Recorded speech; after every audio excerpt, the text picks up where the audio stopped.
जब उसने उसे पहली बार देखा था तभी से वह उसमें दिलचस्पी लेने लगी थी। हालांकि उसने यह उम्मीद नहीं की थी कि वह पलक झपकते ही जादुई शरीर के दायरे में पहुंच जाएगा। अगर वह ड्रग्स भी लेता तो भी वह इतना तेज नहीं हो सकता था, है ना? मुकुल रॉय के निकम्मे होने की अफवाहों के साथ साथ निशा कौशिक को लगा कि वह कुछ न कुछ छिपा रहा होगा। किसी व्यक्ति के लिए बहुत कम समय में उच्च स्तर तक पहुंचना आसान था। हालांकि किसी व्यक्ति के लिए इतने कम समय में उच्च स्तर तक पहुंचना और साथ ही साथ इतनी मजबूत युद्ध क्षमता होना असंभव था। इसलिए निशा कौशिक को शुरू से ही लगता था कि मुकुल रॉय एक निकम्मा इंसान है।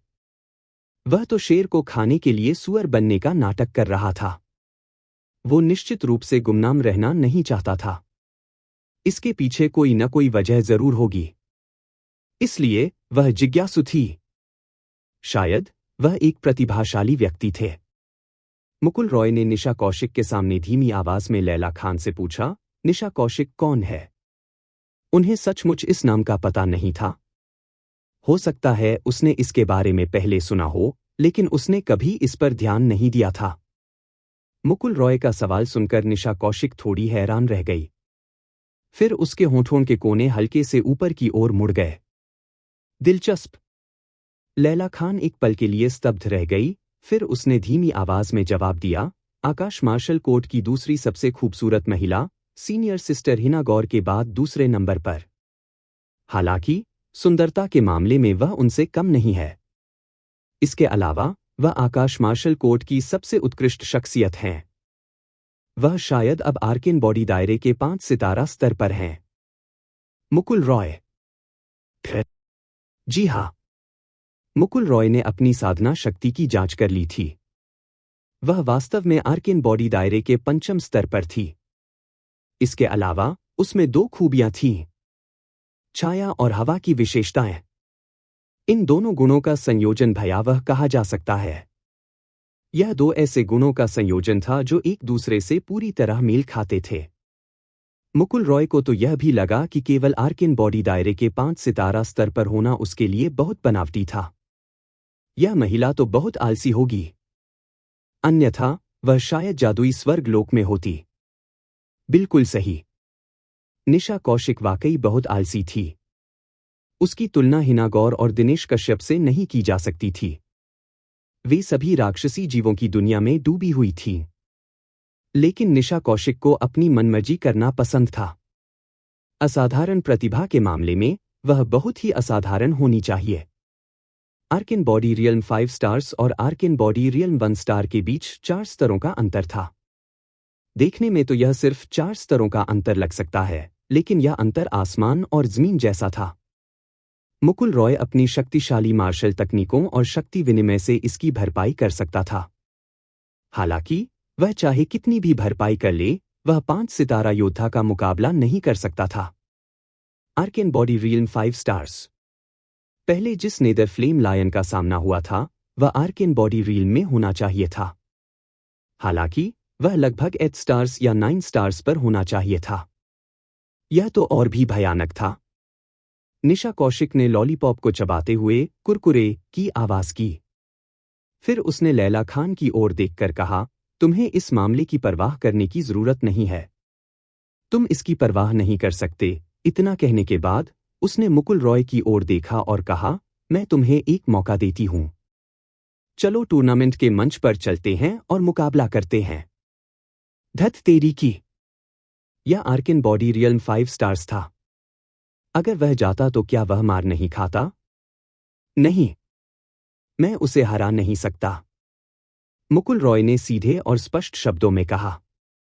जब आसपास के लोगों ने मुकुल रॉय की बातें सुनी तो उन सभी ने खून की उल्टी कर दी। धत तेरी की। क्या वह अभी बहुत घमंडी नहीं था?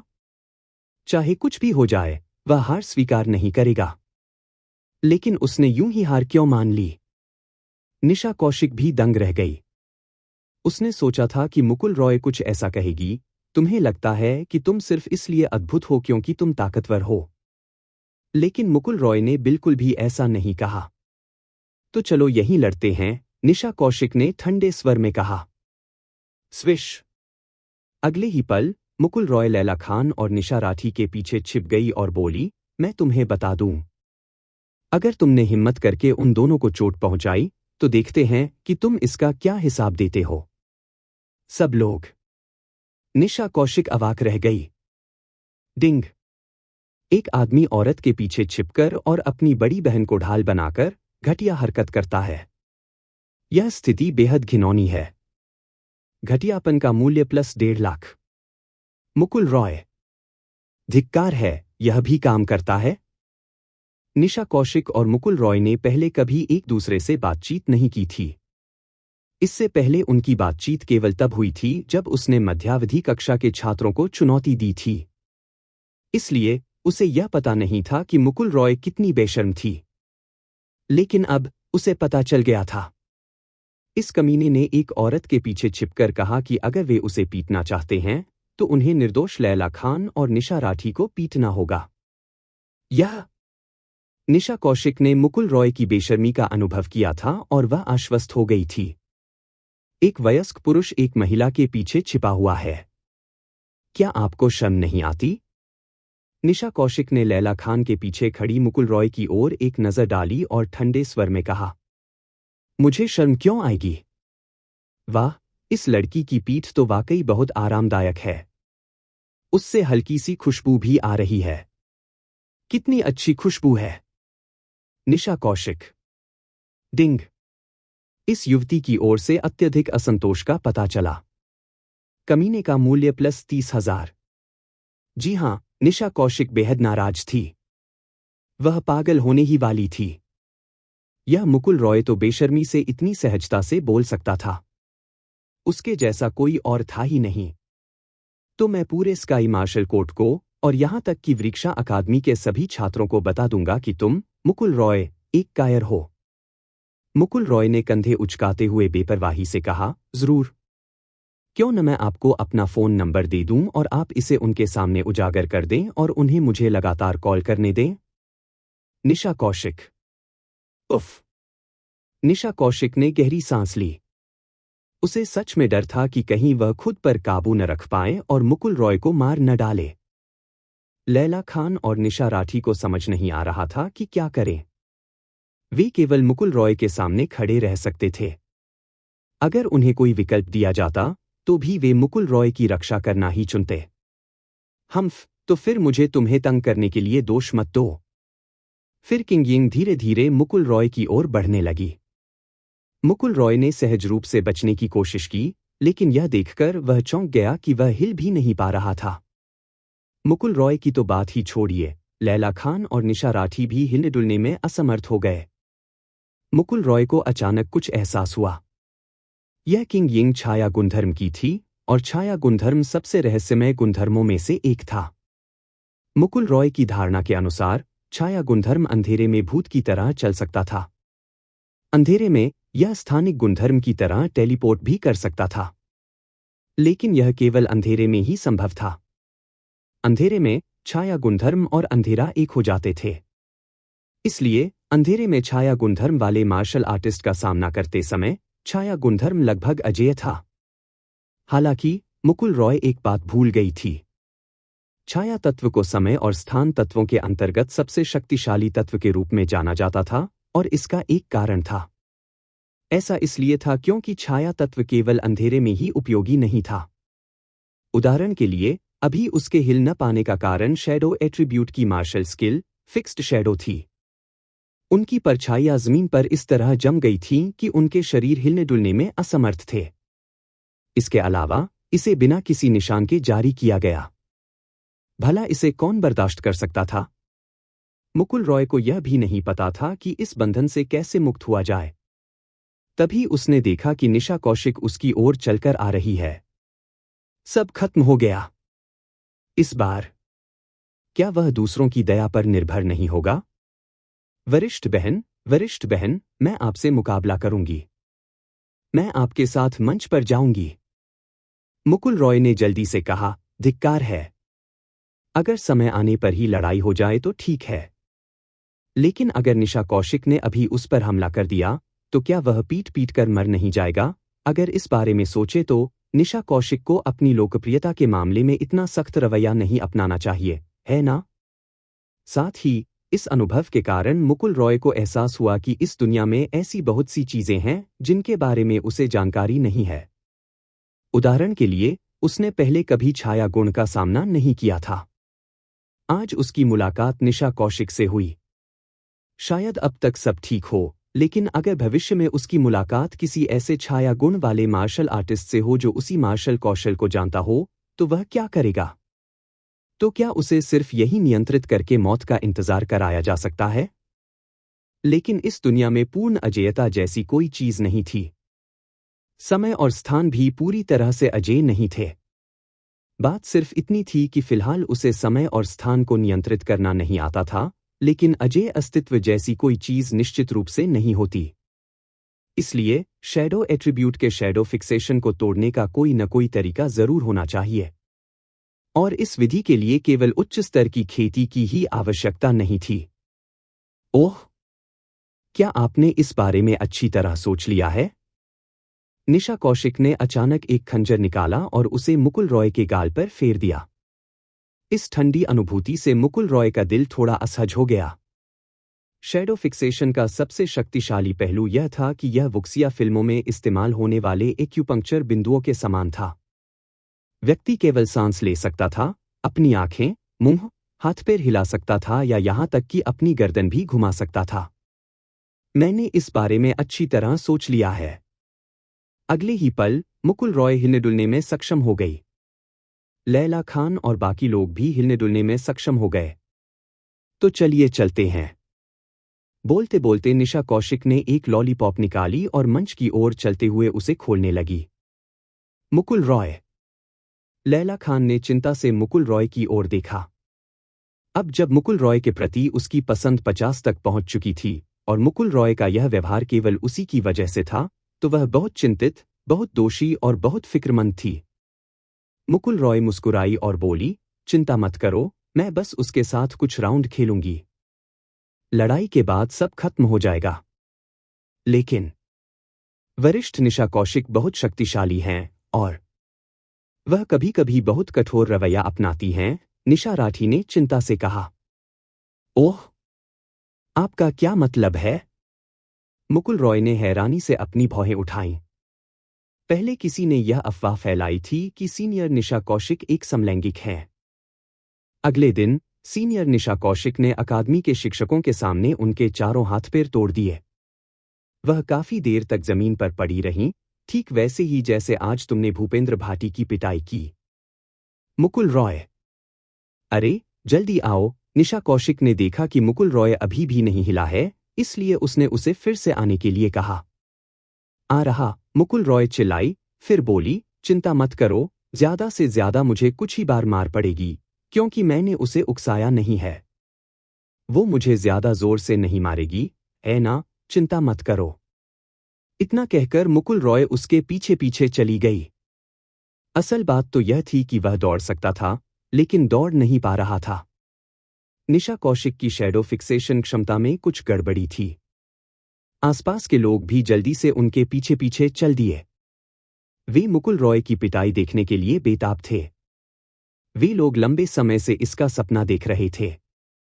फिर एक के बाद एक लोग असफल होते चले गए। अंत में उन्हें यह उम्मीद नहीं थी कि निशा कौशिक जैसी विशेषज्ञ को हस्तक्षेप करना पड़ेगा। दूसरी ओर मुकुल रॉय बिल्कुल भी घबराया हुआ नहीं था। वह निशा कौशिक के पीछे ऐसे भागा जैसे वे अच्छे दोस्त हों और पूछा, बड़ी बहन, आपने अभी जो इस्तेमाल किया वह शैडो एट्रीब्यूट की फिक्स्ड इमेज मार्शल स्किल थी, है ना? निशा कौशिक थोड़ी उलझन में थी। वह उसे पीटना चाहती थी, लेकिन यह मुकुल रॉय उसे इतनी अच्छी तरह से क्यों जानती थी और उनका रिश्ता भी काफी अच्छा लग रहा था। मुकुल रॉय के इतने निश्चिंत रहने का कारण यह था कि वह निशा कौशिक का अपने प्रति स्नेह देख सकता था। क्या यही उसकी सुरक्षा की सबसे बड़ी गारंटी नहीं थी? बड़े भाई, मैं तुम्हें पीटना चाहती हूं। क्या तुम डर का ऐसा चेहरा नहीं बना सकते जैसे किसी माहिर से पिटने वाले हो? निशा कौशिक ने मुकुल रॉय की तरफ देखा और उसका मजाक उड़ाए बिना नहीं रह सकी। वह तो थोड़ी पागल सी हो रही थी। यह मुकुल रॉय किस प्रकार का दानव था? मुकुल रॉय ने मासूमियत भरे अंदाज में सिर हिलाया। मुझे पता है, लेकिन इससे सीनियर से कुछ सवाल पूछने में कोई बाधा तो नहीं आएगी, है ना? निशा कौशिक। वास्तव में उसे नहीं पता था कि कितने साल हो गए थे जब उसने अपना आपा खोया था, लेकिन मुकुल रॉय की कई सरल हरकतों ने उसे भ्रमित कर दिया। क्या मुकुल रॉय मूर्ख होने का नाटक कर रहा है या वह सचमुच इतना भोला है? इस बारे में सोचने के बाद निशा कौशिक निश्चित रूप से पहले वाले विकल्प को ही चुनेगी। आप जानना चाहते हैं? मैं तुम्हें अपाहिज करने के बाद बताऊंगा। इतना कहकर निशा कौशिक मंच की ओर चल पड़ी। उसी समय उसने अपना फोन निकाला और एक नंबर डायल किया। मुकुल रॉय उसकी बात सुन रही थी। अरे, क्या तुम स्काई मार्शल कोर्ट में हो? अगर आप यहां हैं तो आकर मेरा मुकाबला देखिए। मुकुल रॉय।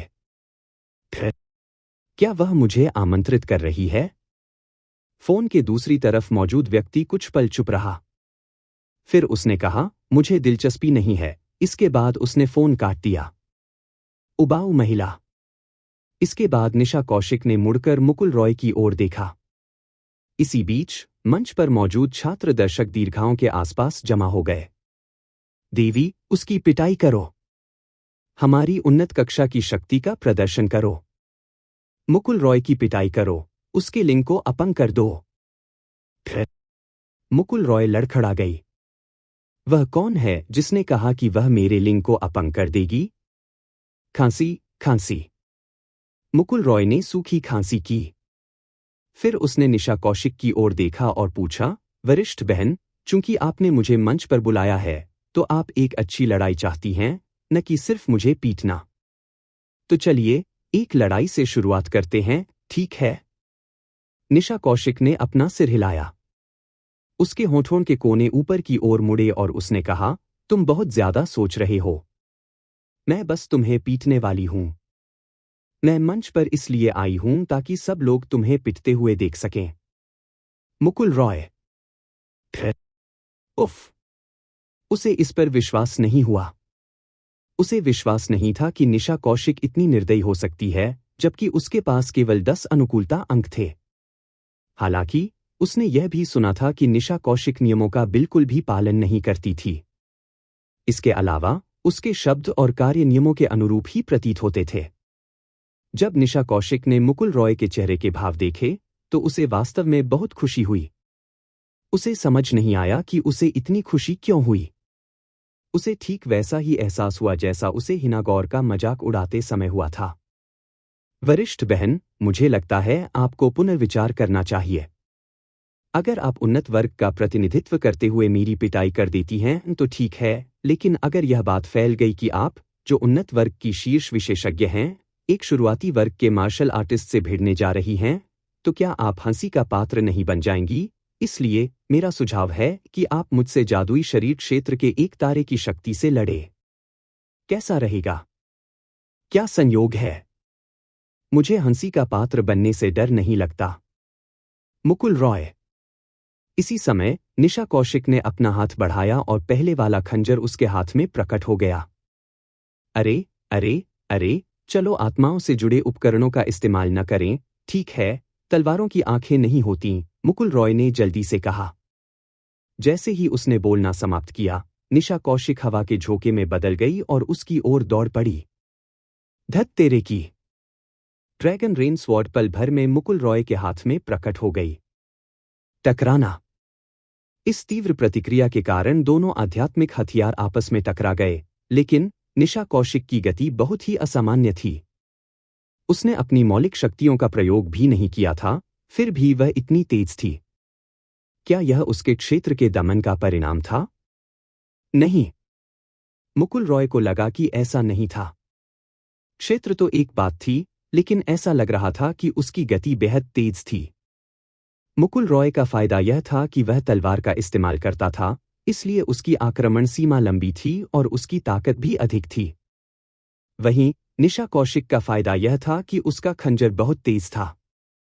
उसकी जन्मजात गति के साथ मिलकर मुकुल रॉय का फायदा पूरी तरह से खत्म हो गया। हालांकि अगर यह पूरी तरह से युद्ध शक्ति की प्रतियोगिता होती, तो जब तक निशा कौशिक अपनी पूरी ताकत का इस्तेमाल नहीं करती, मुकुल रॉय तब भी अपना दबदबा बनाए रख सकता था। फका, इतनी तेजी। मुकुल रॉय की गति भी धीमी नहीं है। लेकिन क्या आप लोगों को यह एहसास नहीं हुआ कि मुकुल रॉय को पूरी तरह से दबाया जा रहा है? इसके अलावा निशा कौशिक तो मानो घर घर खेल रही है। अगर वह थोड़ी और ताकत लगाती तो मुकुल रॉय तो कब का अपाहिज हो चुका होता। देखते हैं मुकुल रॉय की क्या पिटाई होती है। फिर मुकुल रॉय के साथ हाथापाई करने के बाद निशा कौशिक ने एक बात पक्की कर ली। मुकुल रॉय का युद्ध अनुभव उसके स्तर तक पहुंच चुका था, जिसका मतलब था कि वह एक माहिर योद्धा था। कुछ लोग भले ही उच्च कोटि के हों, लेकिन उन्हें युद्ध कौशल का ज्ञान नहीं होता या उनके पास अपूर्ण युद्ध कौशल होते हैं। समान कोटि के अंतर्गत ऐसे लोगों को तुरंत मार दिया जाएगा। हालांकि अगर किसी व्यक्ति के तलवारबाजी कौशल या युद्ध कौशल बेहद मजबूत हों, तो यह पहलू स्तर के अंतर की भरपाई कर सकता है। वह वाकई साधारण नहीं है, निशा कौशिक ने मन ही मन कहा। इसलिए अब उसे जो करना था वह बहुत सरल था। यह मुकुल रॉय को धोखा देकर उसके असली क्षेत्र का खुलासा करवाने की कोशिश थी। या तो वह आर्केन बॉडी 1 स्टार दायरे में था, या वह उससे भी अधिक शक्तिशाली था। मुकुल रॉय ने निशा कौशिक के मन की बात जान ली थी। अगर वह वाकई उन्नत वर्ग की प्रतिष्ठा के लिए मुकुल रॉय को दबाना चाहती, तो उसे मंच पर आने की कोई जरूरत नहीं थी। इतना ही नहीं, उससे लड़ने के लिए इतनी मेहनत करने की भी कोई जरूरत नहीं थी। वह उसे वहीं पर पीट सकती थी। यह कितना आसान था। इसलिए मुकुल रॉय जानती थी कि निशा कौशिक के कुछ और ही इरादे थे। हालांकि उसके पास अब कोई तुरुप का पत्ता नहीं बचा था। उसकी शक्ति वाकई बहुत अधिक थी। हालांकि अगर उसे समय दिया जाए तो वह बाजी पलट सकता है और निशा कौशिक को हरा सकता है। मुकुल रॉय को पूरा विश्वास था कि वह ऐसा कर सकता है। वूश! निशा कौशिक के हमलों ने, जिससे लोगों की सांसें थम जाती थीं, मुकुल रॉय पर भी बहुत दबाव डाला। यह निशा कौशिक बहुत शक्तिशाली थी। बहुत शक्तिशाली। हालांकि निशा कौशिक द्वारा मुकुल रॉय को दबाने का कारण उसका स्तर था। मुकुल रॉय के अनुसार भले ही निशा कौशिक शक्तिशाली हो, लेकिन अगर वे एक ही स्तर पर हों, तो यह कहना मुश्किल है कि कौन जीतेगा। बेशक शर्त यह थी कि उसके पास उस तरह की असाधारण उपचार क्षमता न हो। हालांकि निशा कौशिक ने वास्तव में दूरी बनाने की पहल की। मुकुल रॉय को पता नहीं था कि वह क्या करना चाहती है। उसे बस इतना पता था कि इस महिला की मंशा बिल्कुल भी अच्छी नहीं थी। 3 जिंदगियों की हवा। तेज हवा चली। हवा इतनी तेज थी कि दर्शक अपनी आंखें भी नहीं खोल पा रहे थे। मुकुल रॉय आर्केन बॉडी दायरे में था, इसलिए वह अभी भी ऐसा कर सकता था। उसके सामने 3 बवंडर अत्यंत तेज गति से उसकी ओर बढ़ रहे थे। शायद इस मार्शल आर्ट में मारक क्षमता उतनी अधिक नहीं थी, लेकिन फिर भी यह कमजोर नहीं थी। वह क्या करे? मुकुल रॉय इससे निपटने का तरीका सोच रही थी। अंत में केवल 5 बिजली नक्षत्र ही इसका सामना कर सके। हालांकि 5 लाइटनिंग कॉन्स्टेलेशन एक पृथ्वी स्तरीय मार्शल कौशल था। मुकुल रॉय ने स्काई मार्शल कोर्ट में इसका कभी इस्तेमाल नहीं किया था। अब जब उसका स्तर उजागर हो गया था, तो वह इस पृथ्वी स्तरीय मार्शल कौशल का उपयोग नहीं करना चाहता था। दिनेश कश्यप किसी न किसी समय जरूर लौटेगा। जब वह लौटेगा, तब मुकुल रॉय को उससे सीधे मुकाबले का सामना करना पड़ेगा। सच कहें तो मुकुल रॉय अभी भी उसे हरा नहीं सकता। इसलिए मुकुल रॉय को इन कुछ निर्धारित मिशनों को जल्द से जल्द पूरा करना होगा। चाहे वह कोई मार्शल स्किल हो या कुछ और, इससे उसे बहुत फायदा होगा। हो सकता है कि भविष्य में यह उसका तुरुप का पत्ता बन जाए। एक ऐसा तुरुप का पत्ता जिसके बारे में दूसरों को पता ही नहीं था। विशेषता विनिमय, शक्ति, चपलता, रक्षा। मुकुल रॉय ने बिना किसी झिझक के इन तीनों गुणों का आदान प्रदान कर लिया। फायदे और नुकसान का आकलन करने के बाद उसने अंत में पंचविद्युत नक्षत्र का उपयोग न करने का निर्णय लिया। इसका कारण यह था कि उसे अचानक एहसास हुआ कि निशा कौशिक उसकी प्रतिद्वंदी नहीं थी। उनके बीच कोई टकराव नहीं था। वास्तव में निशा कौशिक का उसके प्रति स्नेह अभी भी प्रबल था। ऐसे में उसके पास पंचविद्युत नक्षत्र का उपयोग करने का क्या कारण था? सिजल। मुकुल रॉय के शरीर के चारों ओर बैंगनी बिजली मंडरा रही थी। अपनी शक्ति और बैंगनी बिजली की ताकत में वृद्धि के साथ मुकुल रॉय को लगा कि वह निशा कौशिक के मार्शल कौशल का सामना कर सकता है, जो कि बहुत विनाशकारी नहीं था। हालांकि यह बिजली पंच विद्युत नक्षत्र द्वारा नहीं छोड़ी गई थी। उनकी ताकत अभी भी बरकरार थी। एक लिहाज से वायु तत्व ने बिजली तत्व को रोक रखा था क्योंकि वायु तत्व तेज था। लेकिन शक्ति के टकराव में ऐसा बिल्कुल नहीं था। बिजली तूफान से टकराई। बैंगनी बिजली तेजी से बढ़ती हुई बेल की तरह थी, जिसने तूफान को झटपट जकड़ लिया। फिर बिजली की शक्ति ने तूफान को मुकुल रॉय पर हमला जारी रखने से रोक दिया। निशा कौशिक को अपने हमलों की गंभीरता का स्वाभाविक ज्ञान था। वह मुकुल रॉय को घायल तो कर सकती थी, लेकिन उसे बहुत गंभीर रूप से घायल नहीं कर सकती थी। यह उसके द्वारा इस्तेमाल की गई युद्ध तकनीक से स्पष्ट था। हालांकि वह मुकुल रॉय को अपनी असली ताकत दिखाने के लिए मजबूर करने वाली थी, क्योंकि वह बहुत जिज्ञासु थी। वह स्पष्ट रूप से बहुत शक्तिशाली था, लेकिन वह कचरे का टुकड़ा होने का नाटक क्यों करेगा? और वह इतने सालों तक दिखावा क्यों करता रहा? यह बहुत अजीब था।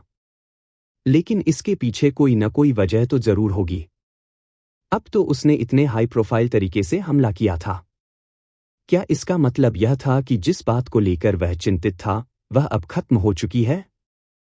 वह ताक झांक नहीं कर रही थी, बल्कि यह एक बहुत ही सामान्य सोच थी। उसे लगता था कि मुकुल रॉय बहुत शक्तिशाली है।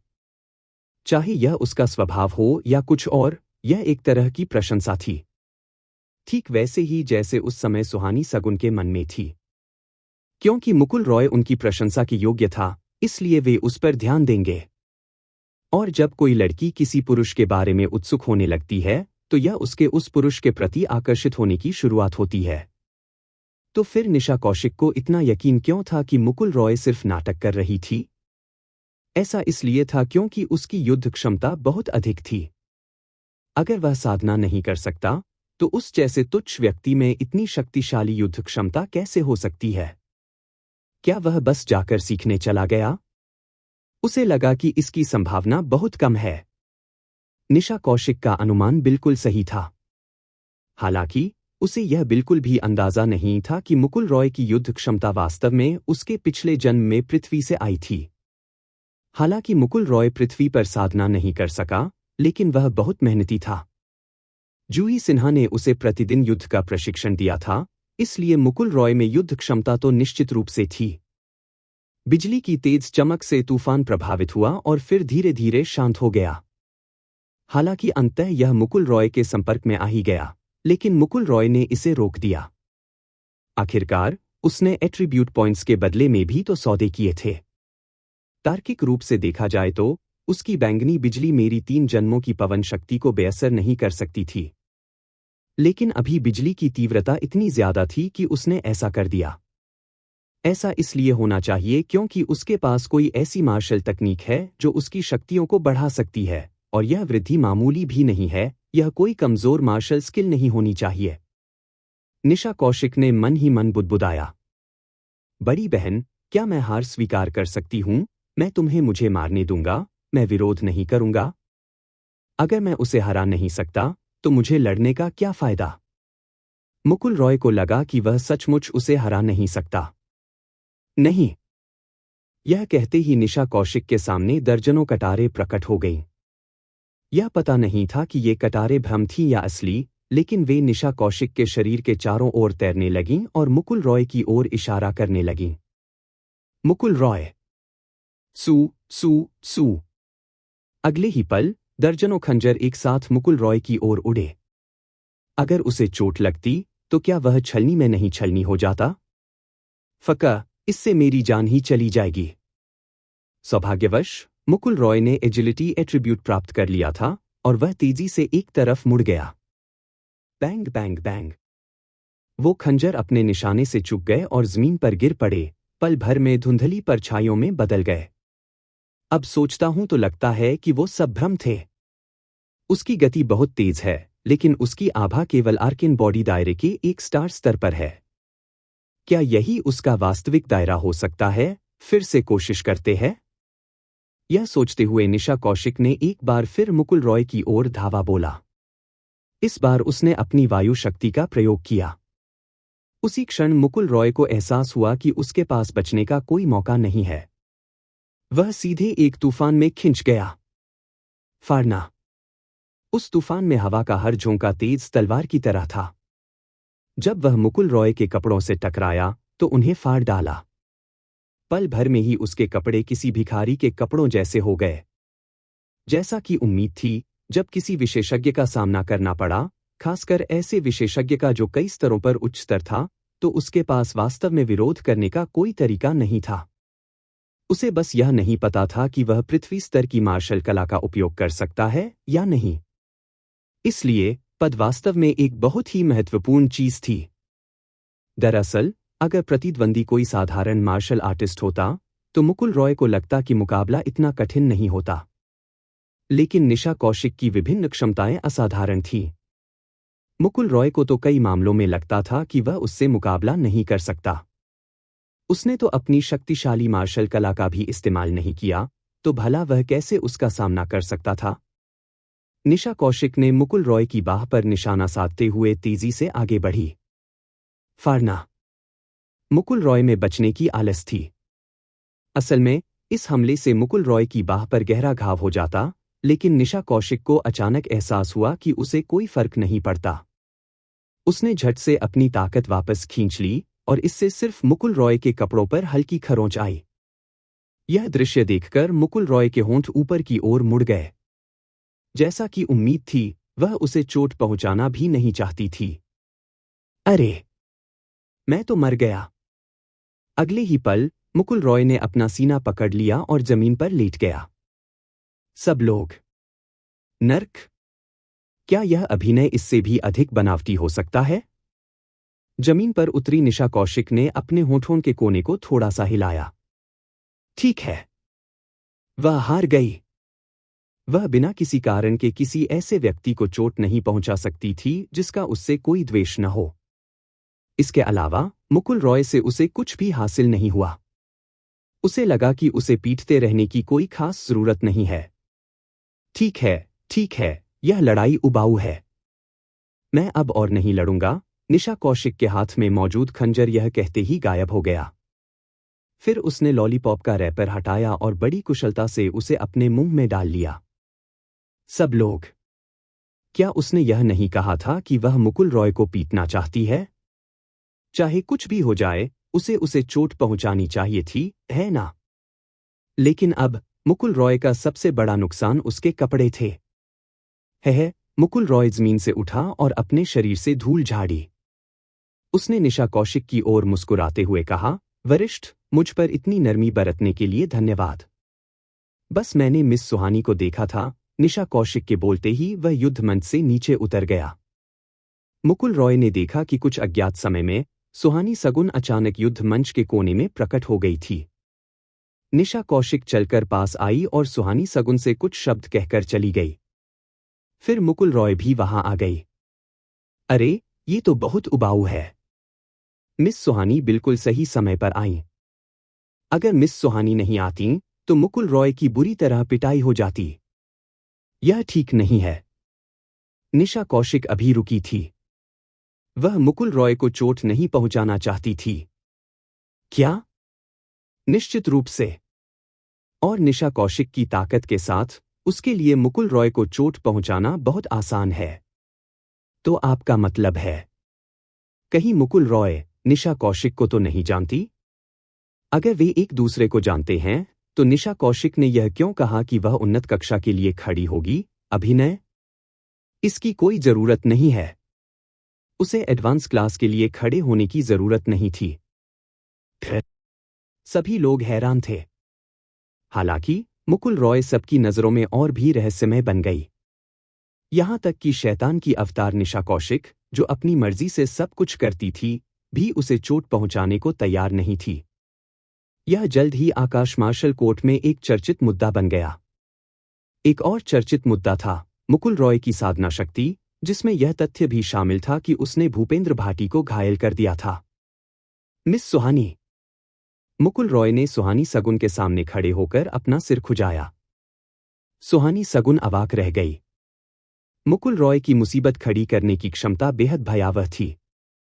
क्या आपको पता है कि आपने क्या गलती की है? लैला खान और निशा राठी तेजी से भागे। लैला खान ने झट से कहा, मिस जियो, मुकुल रॉय मेरी मदद कर रही थी। सुहानी सगुन ने उसे रोकने के लिए अपना हाथ उठाया। फिर उसने मुकुल रॉय की ओर देखा। मुकुल रॉय ने सिर हिलाया। मुझे पता है। सुहानी सगुन ने कहा, अकादमी को इस बात से कोई फर्क नहीं पड़ता कि तुम्हारा कारण क्या है या गलती किसकी है। यह एक सच्चाई है कि तुमने स्काई मार्शल कोर्ट के नियमों का उल्लंघन किया है। सामान्य परिस्थितियों में तुम्हें सजा सुनाने के लिए ले जाया जाना चाहिए था। मैंने तुम्हारी रक्षा की है, लेकिन मैं इसे केवल कुछ समय के लिए ही टाल सकती हूं। जब नेताओं को इस बारे में पता चला, तब वे तुम्हारी सजा पर चर्चा कर रहे थे। मेरे तुम्हें मुकदमे से बाहर लाने के बाद वे सजा तय करेंगे। सुहानी सगुन एक पल रुकी और फिर बोली, मैं इसमें आपकी मदद नहीं कर सकती।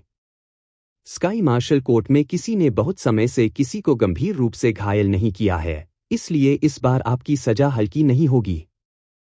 यह सच था कि स्काई मार्शल कोर्ट में बहुत कम लोग ही लापरवाही से काम करने की हिम्मत करते थे। यह नियम था कि किसी को भी दूसरों को चोट पहुंचाने की अनुमति नहीं थी। मुकुल रॉय ने इस नियम को तोड़ा था और उसे दंड देने के लिए ले जाया जाना चाहिए था। हालांकि सुहानी सगुन ने उसकी ओर से उन्हें रोक दिया था। अब तक अकादमी से किसी ने भी हस्तक्षेप नहीं किया था। हालांकि सजा से बचना असंभव था। भूपेंद्र भाटी को घायल करते समय मुकुल रॉय ने इस बारे में सोचा था। हालांकि उसे इसका कोई पछतावा नहीं था। मिस सुहानी, सजा क्या है? सुहानी सगुन ने कहा, जिस व्यक्ति ने पिछली बार तुम्हारे जैसी ही गलती की थी, उसे निष्कासित कर दिया गया था। मुकुल रॉय। फिर आकाश मार्शल कोर्ट से निष्कासित होना पृथ्वी से निष्कासित होने से भिन्न था। आकाश मार्शल कोर्ट से निष्कासित होने के अनेक परिणाम थे। उनमें से एक यह था कि 3 प्रमुख शक्तियों द्वारा सुरक्षा प्रदान नहीं की जाती थी। दूसरे शब्दों में, यदि एक दिन मुकुल रॉय का पीछा दुष्ट दानव मंदिर द्वारा किया जाता, तो भले ही पवित्र मंदिर, प्रवर्तन संघ और इनाम शिकारी संघ उसकी सहायता कर सकते, वे उसे बचाने का विकल्प नहीं चुनते। यही कीमत चुकानी पड़ी। ऐसा व्यक्ति निश्चित रूप से दुष्ट राक्षस मंदिर का निशाना बन जाएगा। इसके अलावा वह अपने पहचान पत्र का उपयोग नहीं कर पाएगा। वह कमरा बुक नहीं कर पाएगा, कार नहीं ले पाएगा या ऋण नहीं ले पाएगा। इसलिए निष्कासित होना किसी के लिए भी विकल्प नहीं था। कीमत बहुत अधिक थी। निष्कासित होना पृथ्वी पर जेल से रिहा होने के समान था। इसके अलावा मुकुल रॉय निष्कासित नहीं होना चाहती थी क्योंकि इससे रोहिणी रॉय दुखी हो जाती। लेकिन तुम्हें यूं ही निष्कासित नहीं किया जाएगा, सुहानी सगुन ने मुकुल रॉय की ओर देखते हुए कहा। क्योंकि काफी समय से किसी ने कोई गलती नहीं की है ना? सुहानी सगुन ने सिर हिलाया।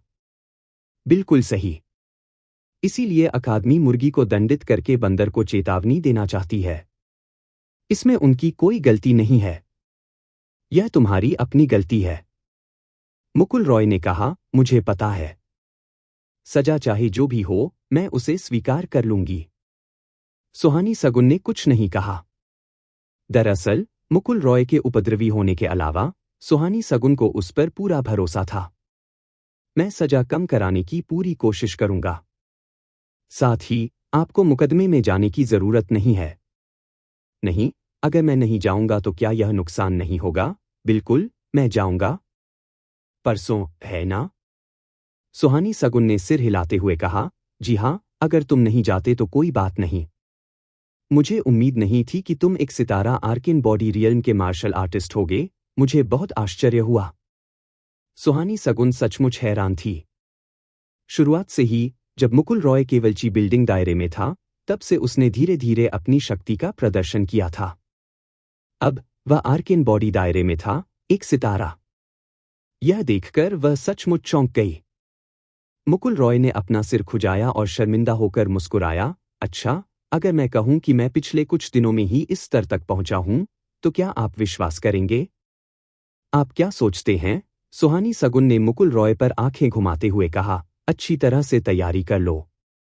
मुझे लगता है कि तुम्हारी सजा का संबंध राक्षसी जीव क्षेत्र से हो सकता है और यह खतरे से भरी होगी। जब समय आएगा, अगर यह बहुत खतरनाक हुआ, तो तुम्हें वृक्षा अकादमी से निकल जाना चाहिए। मैं तुम्हारी ओर से नरमी बरतने और निष्कासन की सजा कम करने की गुहार लगाऊंगी। मुकुल रॉय हंसते हुए बोलीं, कोई जरूरत नहीं, चाहे जो भी सजा हो, मैं उसे स्वीकार कर लूंगी। हालांकि, मिस सुहानी, उस भूपेंद्र भाटी ने तो पहले मुझे ही मारने की कोशिश की थी। मुझे पता है तुम्हारे और निशा कौशिक के बीच क्या चल रहा है। मुकुल रॉय ने कंधे उचकाते हुए कहा, उसने मुझसे अपने प्यार का इजहार किया और मैंने मना कर दिया। फिर वह मुझसे झगड़ा करने लगी और कहने लगी कि अगर वह जीत गई तो मुझे उसका प्रेमी बनना ही पड़ेगा। क्या आपको नहीं लगता कि वह पागल है? एन, आप भी यही सोचते हैं, है ना? नहीं, मुझे तो बस लगता है कि तुम्हारा दिवास्वप्न बहुत अच्छा है। मुकुल रॉय, मैं भाटी फैमिली पर नजर रखूंगा। अब तुम खुद ही अपना ख्याल रखो। एन, अलविदा, सुहानी। सुहानी सगुन लड़खड़ा गई और उसने मुकुल रॉय की ओर सिर घुमाकर घूरते हुए कहा, तुम और बात करना चाहते हो, आपको पहले यह सोचना चाहिए कि सजा से कैसे निपटना है। फिर वह चली गई। मुकुल रॉय ने कंधे उचका दिए। उसे सच में कोई फर्क नहीं पड़ता था। क्या उसकी नज़र में यह तथाकथित सजा महज एक प्रशिक्षण अभ्यास नहीं थी? तो फिर इसे सजा के रूप में क्यों माना जाए? लैला खान और निशा राठी एक दूसरे को घूरने लगे। उन्होंने क्या सुना? मुकुल रॉय ने सुहानी सगुन सुहानी कहा। मुकुल रॉय, आपने मिस सुहानी को बुलाया? निशा राठी ने आश्चर्य से पूछा। अरे कुछ नहीं, मिस सुहानी के साथ मेरे अच्छे संबंध हैं। मैं तो बस मजाक में उन्हें फोन कर रही थी। आपको क्या लगा? मुकुल रॉय ने मुस्कुराते हुए कहा।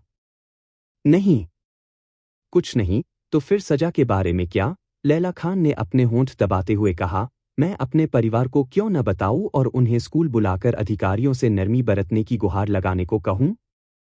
मुकुल रॉय ने सिर हिलाते हुए कहा, कोई फायदा नहीं। स्कूल बहुत खास जगह है। यह देश का हिस्सा है। वे किसी से नहीं डरते। और क्या आपने मिस सुहानी की बात नहीं सुनी? मुर्गी को मारकर बंदर को चेतावनी दे रहा हूं, ताकि इस बार मैं किसी भी कीमत पर भाग न सकूं। मुझे खेद है। लैला खान ने अपना सिर झुकाया और आत्मदोष से भरी धीमी आवाज में कहा। तुम माफी क्यों मांग रही हो? मुकुल रॉय ने मुस्कुराते हुए उसकी तरफ देखा। उसे अचानक एहसास हुआ कि यह लड़की वाकई बहुत प्यारी है।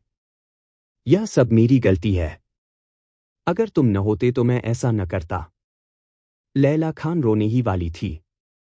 मुकुल रॉय मन ही मन हंसा और बोला, तो फिर आप मुझे मुआवजा कैसे देना चाहते हैं? मुझे नहीं पता। लैला खान सिसकते हुए बोली और उसने अपना सिर ऊपर नहीं उठाया। तुम खुद को मुझे क्यों नहीं सौंप देती? उनके मन में यही धारणा थी कि मुकुल रॉय सिर्फ मजाक कर रही थी। लैला खान ने अपना सिर उठाया और अपनी आंखों के कोनों से आंसू पोंछे। क्या आपको इस महिला के छोटे स्तनों के कारण नापसंद नहीं था? फिर मुकुल रॉय ने गंभीरता से इस बारे में सोचा, यह सच है। लैला खान। हालांकि अनुकूलता का स्तर 50 था, फिर भी मुकुल रॉय को लगा कि फिलहाल ऐसा न करना ही बेहतर होगा। ठीक है, मुकुल रॉय ने लैला खान के छोटे से सिर पर हाथ फेरते हुए कहा, चलो वापस चलते हैं। मेरे साथ जो हुआ, उसके लिए तुम्हें परेशान होने की जरूरत नहीं है। मैंने ही उसे बुरी तरह घायल करने का फैसला किया था। साथ ही उसने मेरे प्रति अपनी जान से मारने की मंशा जाहिर कर दी थी। वरना मैं इतना कठोर व्यवहार नहीं करती।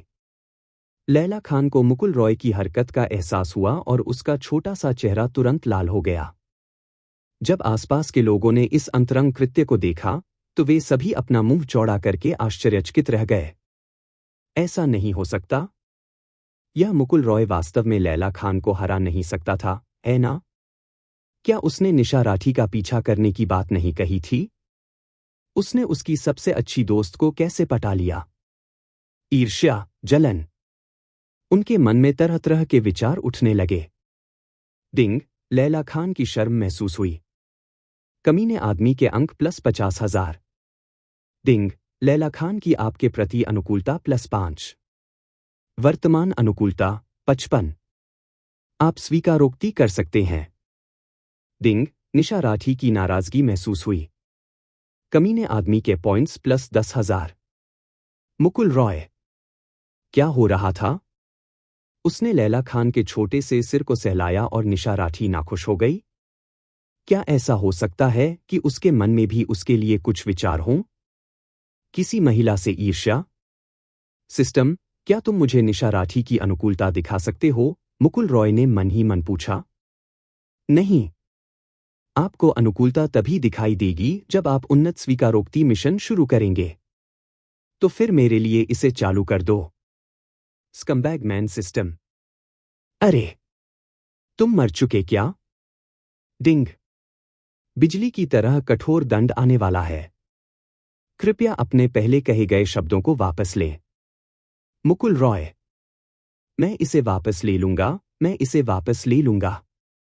लानत है। यह किस प्रकार की प्रणाली थी? ऐसा लग रहा था जैसे वह किसी गुस्सैल बड़ी बहन से बात कर रहा हो। मुकुल रॉय ने अपना हाथ पीछे खींच लिया और कहा, चलो वापस चलते हैं। मैं आपका धन्यवाद कैसे करूं? लैला खान ने मुकुल रॉय की ओर देखा। मुझे धन्यवाद दो। नहीं, मुकुल रॉय ने अपना चेहरा और करीब कर लिया। धन्यवाद के रूप में मुझे एक चुंबन दो। भाड़ में जाओ। लैला खान का चेहरा लाल हो गया और उसने निशा राठी को खींचते हुए गाली दी। मुकुल रॉय ने उनकी पीठ की ओर देखा और मन ही मन सिर हिलाया। उसने समय देखा। अब उसे अकादमी में रुकने का मन नहीं था। आजकल बहुत काम था, इसलिए वह अकादमी से निकलकर टैक्सी से बाउंटी हंटर गिल्ड चला गया। मुकुल रॉय दूसरी बार बाउंटी हंटर गिल्ड में आया था। समय चाहे जो भी हो, हॉल के अंदर और बाहर बहुत भीड़ थी। ऐसा लग रहा था जैसे कोई सार्वजनिक चौक हो। गेल मशीनरी गिल्ड पहुंचते ही मुकुल रॉय ने दरवाजा खोल दिया। गेल मशीनरीज में आपका स्वागत है। एक बार फिर सान्या कपूर की मधुर आवाज सुनाई दी। हाय, दो बड़ी बहनों। मुकुल रॉय ने उनका मधुरता से अभिवादन किया। बगल में बैठी कंप्यूटर चला रही मिष्टी राय ने तुरंत अपना सिर घुमाया। आप यहां पर क्या कर रहे हैं? मिष्टी राय ने मुकुल रॉय को घूर कर देखा। फिर भी वह काफी खुश थी। उसे नहीं पता था कि वह कभी कभी मुकुल रॉय के बारे में क्यों सोचती थी। गेल मशीनरीज के कैफे में केवल दो लोग थे, सान्या कपूर और मिष्टी राय। मैं यहां क्या कर रहा हूं? मैं तुम्हें थप्पड़ मारने आया हूं, मुकुल रॉय ने बोलते हुए अपना हाथ उठाया। मुकुल रॉय की बातें सुनकर सान्या कपूर का मुंह थोड़ा खुला रह गया। उसने पहली बार किसी को मिष्टी राय से इस तरह बात करते देखा था। और सबसे महत्वपूर्ण बात, मिष्टी राय बिल्कुल भी भड़की नहीं। लेकिन फिर भी वह जानती थी कि मुकुल रॉय ने डीफान घाटी में सभी को बचाया था। मिष्टी राय के कार्य बिल्कुल भी अजीब नहीं थे। हिम्मत मत करना। मिष्टी राय ने फिर से मुकुल रॉय को प्यारी सी निगाहों से घूरा। आप लोग बातें कीजिए। मैं मुकुल रॉय के लिए एक कप कॉफी डालती हूं। क्या आपको चीनी चाहिए? सान्या कपूर ने मुस्कुराते हुए पूछा। मैं कर देता हूं। मिष्टी राय ने सान्या कपूर के हाथ से कप छीन लिया। ओह, तुमने मेरे लिए कॉफी बनाई? मुकुल रॉय ने अपनी भौहें ऊपर उठाईं। ही, मिष्टी राय ने मीठी मुस्कान के साथ कहा। बेशक, मेरी कला भी बहुत अच्छी है। आखिर आप मेहमान हैं और हमारे दोस्त भी। पवन भाड़े के सैनिकों की नेता होने के नाते आपके लिए एक कप कॉफी बनाना मेरा फर्ज बनता है। ओह! सान्या कपूर को समझ नहीं आ रहा था कि क्या करे। उसने मुकुल रॉय को आंख मारी। सान्या कपूर का हाव भाव देखकर मुकुल रॉय को अचानक कमल श्रीवास्तव की कही बात याद आ गई। पिछली बार जब किसी ने सान्या कपूर का अपमान किया था, तो उसने उस व्यक्ति की कॉफी में बेहोशी की दवा मिला दी थी। मिष्टी राय का असामान्य व्यवहार देखकर मुकुल रॉय को लगा कि कुछ तो गड़बड़ है। छोटी बच्ची, तुम तो वर्कबेंच जितनी भी लंबी नहीं हो, फिर भी कॉफी बनाना सीख रही हो। मैं चाहती हूं कि छोटी सान्या मेरे लिए कॉफी बनाए। दूर हटो। मिष्टी मियो। टिंग, मिष्टी राय की नाराजगी का पता चला। कमीने का मूल्य प्लस 10,000। तुम्हें बड़ी बहन सान्या को उस नाम से बुलाने की इजाजत नहीं है, मिष्टी राय ने चिढ़कर कहा। इसका क्या मतलब है? मुकुल रॉय ने कहा। मिष्टी राय ने उसे मारने की अपनी इच्छा को नियंत्रित करने की बहुत कोशिश की। आह! बेहद गुस्सा दिलाने वाला। सान्या कपूर मुस्कुराईं। कोई बात नहीं। दोस्त एक दूसरे को जैसे चाहें वैसे बुला सकते हैं। तो क्या मैं तुम्हें डार्लिंग कह सकती हूं? मुकुल रॉय ने सान्या कपूर की ओर देखा और मुस्कुराई। ओह! मैं आपके लिए कॉफी बना देती हूं। इतना कहकर सान्या कपूर चली गई। मिष्टी राय मुकुल रॉय के सामने आकर खड़ी हो गई और घमंडी लहजे में बोली, क्या तुम यहां लड़ने आए हो? मुकुल रॉय ने सिर हिलाया। बेशक, मैं अब भी आपके मुझे बड़े भाई कहने का इंतजार कर रहा हूं। मिष्टी राय ने मुंह बनाया। चलो चलें, मैं तुम्हें तब तक मारूंगा जब तक तुम रो न दो। आप शायद इसका ठीक उल्टा कह रहे हैं। सान्या कपूर ने कहा, जल्दी मत करो। पहले एक कप कॉफी पी लो। दादाजी थोड़ी देर में आ जाएंगे। सान्या कपूर की बातें सुनकर मिष्टी राय ने सिर हिलाया। ठीक है, फिर उसने मुकुल रॉय की तरफ देखा। मैं तुम्हें थोड़ी देर और अपनी कला दिखाने देती हूं। फिर वे एक मेज पर बैठ गए। मुकुल रॉय ने झुककर मिष्टी राय के कंप्यूटर को देखा। उसे एहसास हुआ कि उसे कुछ भी समझ नहीं आ रहा है। आप क्या कर रहे हो? मिष्टी राय ने गर्व से कहा, प्रोग्रामिंग। प्रोग्रामिंग? किस लिए? सान्या कपूर ने मुकुल रॉय और मिष्टी राय के सामने कॉफी रखी। फिर वह उनके बगल में बैठ गई और मुस्कुराई। मुकुल रॉय, तुम्हें पता नहीं है। हमारे विंड मशीनरी ग्रुप की कई चीजें वास्तव में मिष्टी राय ने बनाई हैं। उदाहरण के लिए, कंप्यूटर के कई प्रोग्राम। यहां तक कि कुछ छोटे आविष्कार जो तुम लोगों ने पहले दिखाए थे, वे भी उसी ने डिजाइन किए थे और उसी ने बनाए थे। मुकुल रॉय का मुंह खुला का खुला रह गया। लानत है। यह मिष्टी राय अविश्वसनीय थी। मुकुल रॉय ने सोचा कि वे चीजें ऐसी तकनीक थीं जिन्हें दूसरों ने पहले ही विकसित कर लिया था और उन्होंने उन्हें उपयोग करने के लिए खरीदा था। मुकुल रॉय के हाव भाव देखकर मिष्टी राय को बेहद अच्छा लगा। क्या अब आप मुझसे वाकई प्रभावित हैं? बहुत प्रभावित हुआ। लेकिन चाहे मैं कितना भी प्रभावित क्यों न हो जाऊं, आपको मुझे बिग ब्रदर ही कहना होगा। मिष्टी राय ने प्यारे अंदाज में दांत पीसते हुए कहा, जीतने के बाद हम इस बारे में बात करेंगे। सान्या कपूर मुस्कुराईं। उदाहरण के लिए, वह व्यापक रेंज इंफ्रारेड डिटेक्शन सॉफ्टवेयर जिसका हर कोई उपयोग करता है, उसका आविष्कार मिष्टी राय ने किया था। फिर यह विदेशों में लोकप्रिय हुआ और यहां तक कि करोड़ों डॉलर में इसका पेटेंट भी कराया गया। यह छोटी बच्ची वाकई साधारण नहीं थी। तो फिर मेरे लिए कुछ नया आविष्कार करो, मुकुल रॉय ने मुस्कुराते हुए कहा। यह क्या है? यह उस तरह का स्प्रे है जो किसी लड़की को आपके पीछे चलने और आपको जो चाहे करने देने के लिए मजबूर कर देता है। मिष्टी मियो। सान्या कपूर। गुंडा। बह। मैं एक ऐसा स्प्रे बनाना चाहता हूं जिससे पुरुष आकर्षक लगने लगे। मुकुल रॉय। सान्या कपूर ने अपनी हंसी को काबू में रखा। खांसी, क्या सब लोग यहां हैं? मुकुल रॉय ने विषय बदल दिया। सभी लोग आराम करने चले गए हैं। सभी को कमोबेश चोटें आई हैं। मिशन सफलतापूर्वक पूरा हो गया है, इसलिए फिलहाल किसी मिशन पर जाने की जरूरत नहीं है। जब मिष्टी राय बोल रही थी, तभी अचानक उसे कुछ याद आया और उसने अपने हथेली के आकार के छोटे से प्यारे से बैग से एक कार्ड निकाला और उसे मुकुल रॉय के सामने रख दिया। यह आपका है। पासवर्ड 1,02,000 है। यह वही बोनस था जिसका उन्होंने मुकुल रॉय से वादा किया था। मुकुल रॉय ने बिना किसी झिझक के इसे स्वीकार कर लिया और पूछा, कितने पैसे? 4 लाख। इतना ज्यादा? मुकुल रॉय अवाक रह गई। कोई बात नहीं। हमने इस मिशन से 12 लाख कमाए, मिष्टी राय ने कहा। लेकिन तुमने मुझे 1 लाख 2 लाख में से 4 लाख दिए। अगर हम 8 लाख को आपस में बांट लें, तो हर किसी को बस कुछ लाख ही मिलेंगे।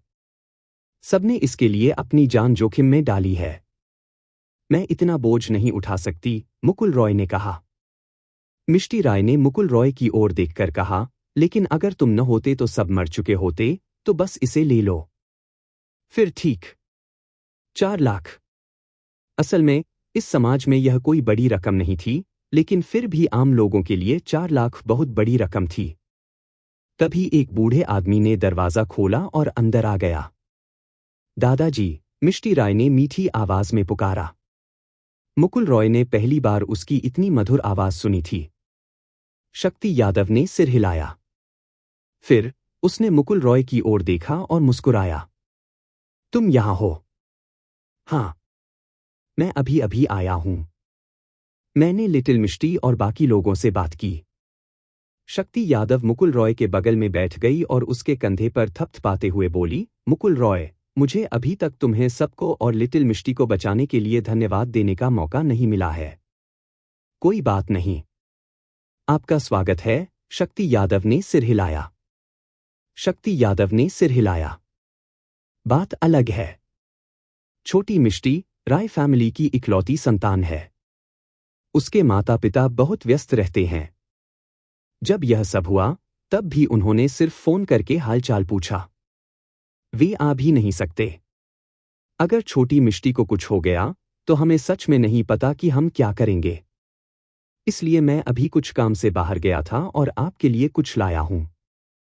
हालांकि यह हम सबकी जिंदगी के मुकाबले मामूली है, फिर भी मुझे उम्मीद है कि आप इसे स्वीकार करेंगे। जैसे ही वह बोल रहा था, शक्ति यादव के हाथ में एक गुप्त नियमावली प्रकट हुई और उसने उसे मुकुल रॉय के सामने रख दिया। ये तो, मुकुल रॉय ने इसे खोला और इस पर एक नजर डाली। ये तो मार्शल आर्ट्स की एक पुस्तिका थी। एक्वा ब्लू ग्रह पर मार्शल तकनीकों को विकसित करने के 2 तरीके थे। पहला तरीका अधिकांश मार्शल तकनीकों को सिखाना था। इसमें तकनीक की शक्ति का उपयोग करके मार्शल आर्टिस्ट के दिमाग में तकनीक को सीधे तौर पर स्थापित किया जाता था। इसके बाद मार्शल आर्टिस्ट स्वाभाविक रूप से उस तकनीक का उपयोग करने में सक्षम हो जाता था। उदाहरण के लिए, स्काई मार्शल कोर्ट के छात्रों द्वारा विकसित मार्शल तकनीकें इसी प्रकार की थीं। एक अन्य उदाहरण 5 लाइटनिंग कॉन्स्टेलेशन है, जो स्कम्बैक सिस्टम द्वारा मुकुल रॉय को दी गई थी और 5 एलिमेंटल आर्ट्स जो मिशन पूरा करने के बाद पुरस्कार के रूप में मिली थी। दूसरा तरीका था सीखना। यह एक किताब पढ़ने जैसा था। एक बार जब कोई मार्शल आर्ट का उपयोग करना पूरी तरह समझ लेता था, तो वह स्वाभाविक रूप से इसका उपयोग करने में सक्षम हो जाता था। पहला तरीका सुविधाजनक था, जबकि दूसरा तरीका ठोस था। पहला तरीका इस्तेमाल करने में आसान था। अगर कोई दूसरा तरीका नहीं समझ पाता था, तो इसका मतलब था कि वह उसका इस्तेमाल भी नहीं कर पाएगा। इसका फायदा स्वाभाविक रूप से दूसरे प्रकार का था। जब आप मार्शल तकनीक को पूरी तरह से समझ लेते हैं और फिर उसे छोड़ देते हैं, तो उसका उपयोग करना आसान और अधिक शक्तिशाली हो जाता है। उदाहरण के लिए, यदि किसी मार्शल आर्ट की पुस्तक को सीधे तौर पर आत्मसात कर लिया जाए, तो नुकसान 100% बढ़ जाएगा। वहीं, यदि इसे थोड़ा थोड़ा करके सीखा जाए, तो नुकसान 150% बढ़ जाएगा। मोटे तौर पर यही इसका तरीका था। हालांकि, दूसरा तरीका वास्तव में काफी दुर्लभ था। इसलिए, अधिक लोगों ने पहला विकल्प चुना।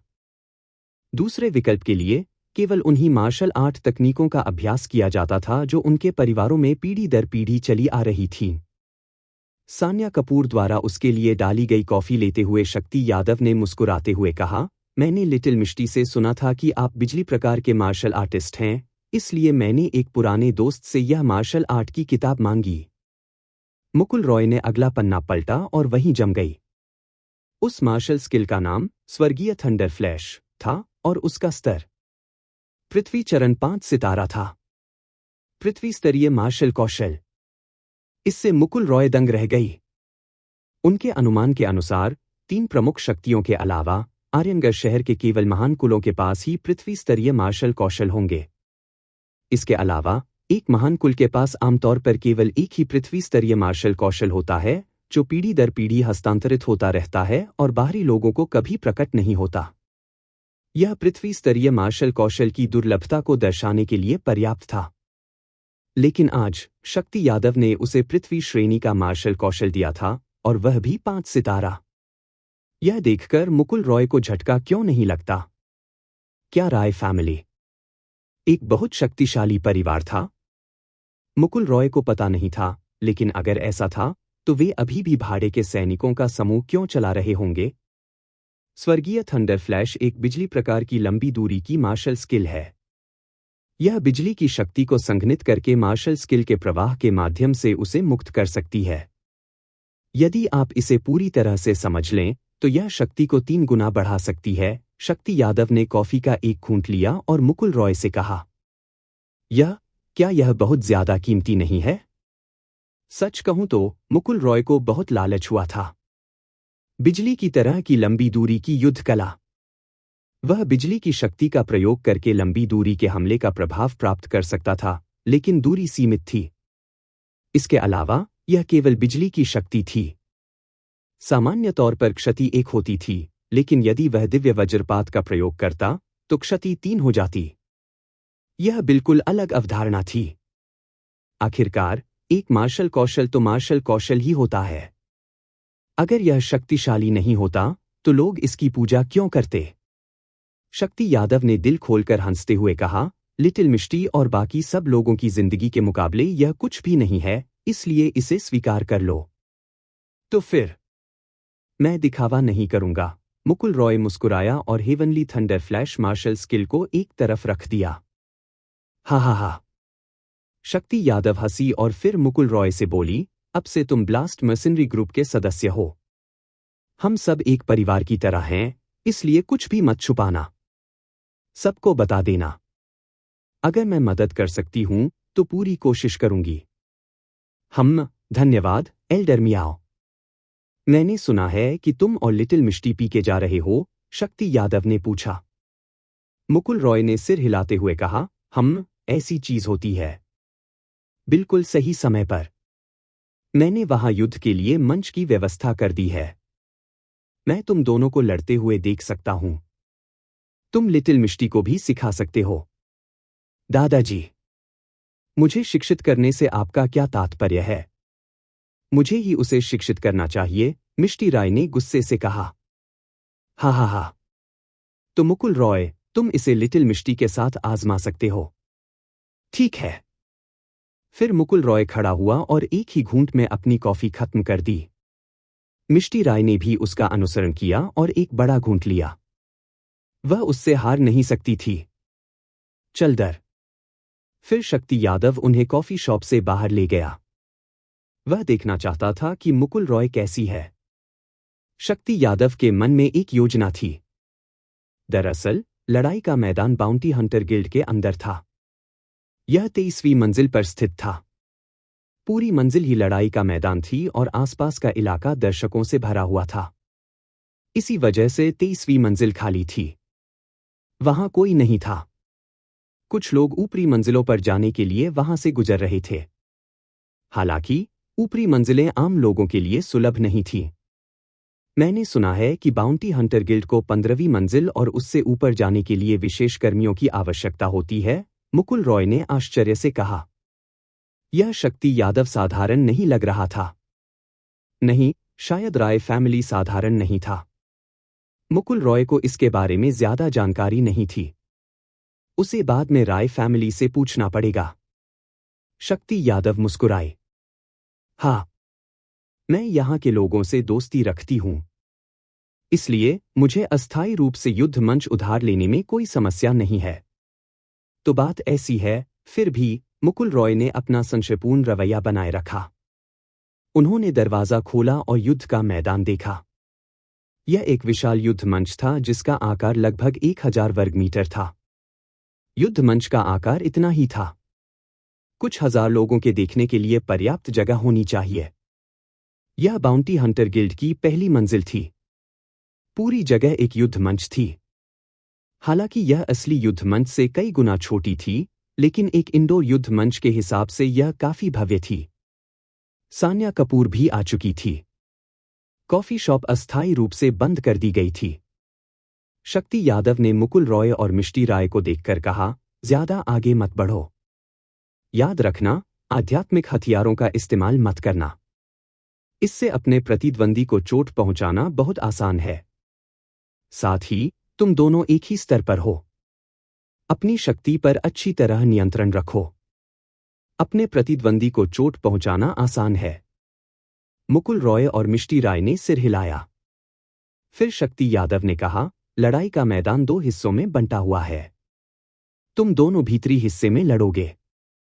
जो भी भीतरी हिस्से से बाहर निकाला जाएगा वह हार जाएगा। कैसा रहेगा ये नियम? ठीक है, तो चलो पीके करते हैं, मिष्टी राय ने उत्साह से कहा। वह मुकुल रॉय को पीटने के लिए बेताब थी। मुकुल रॉय और मिष्टी राय अखाड़े में दाखिल हुईं और भीतरी क्षेत्र में खड़ी हो गईं।